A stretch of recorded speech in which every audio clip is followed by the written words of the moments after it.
clairement, il y a une évolution de la position du président de la République. Il lui aura fallu 32 jours pour y parvenir et qu'on entende pour la première fois prononcer le mot cessez-le-feu. Donc, nous l'accueillons, ce mot, avec satisfaction.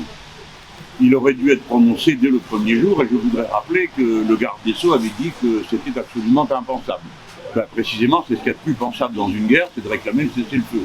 Et pas 30 jours après, mais au moment où elle démarre, car on pouvait prévoir qu'elle serait extraordinairement meurtrière. Mais en même temps, où le président de la République parle de cessez-le-feu, parle de trêve humanitaire, concept discutable, mais admettons-le, un signal extrêmement mauvais a été donné par la rencontre du ministre des Armées françaises, le Cornu, avec le ministre criminel de guerre, le général Galland, en Israël.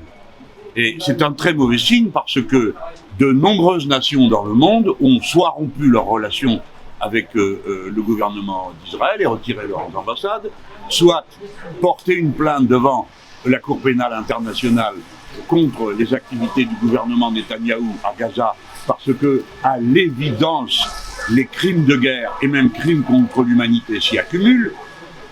Mais si une grande puissance comme la France, qui joue le rôle qu'elle joue en Europe, va sur place pour quasiment faire des compliments au général Galland, tout en lui recommandant une attitude humanitaire au moment où se déchaînent les massacres de masse, la France donne un mauvais signal.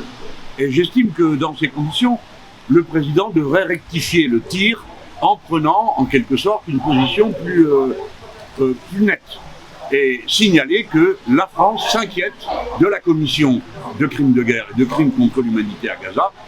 Évidemment, je n'irai pas jusqu'à lui demander que la France elle-même cite Israël et le gouvernement de M. Netanyahou devant la Cour pénale internationale, mais honnêtement, on y aurait notre place. Je veux vraiment insister sur le fait qu'un nombre croissant de pays le font et que la position de la France, dans ce contexte, paraît comme quasi complaisante avec les crimes de guerre qui se déroulent là-bas.